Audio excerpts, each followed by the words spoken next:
En el pliegue silencioso del día, cuando la sombra aún no ha elegido su dueño, hay un paso que resuena junto al mío. No lo veo, pero siento su vibración, en el aire detenido, en el temblor leve de las cosas no dichas. Es mi otro yo. Atraviesa la frontera silenciosa, entre su país y mi país, un pasillo de relojes sin tiempo, donde el ayer y el mañana se abrazan sin saberlo.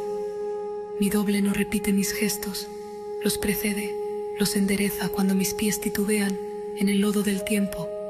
En la metamorfosis constante de mis días, él recoge los pensamientos que dejo caer, los acoge en su jardín de cielo, mide la amplitud de las semillas, viaja hacia el centro de los mundos buscando sus potencias.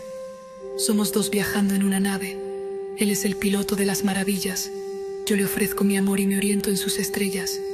No hay separación, una fuente luminosa nos une para siempre. Y cada vez que le escucho como un niño, oigo sus susurros desde la otra orilla. Ahora dice, no temas, estás a punto de nacer.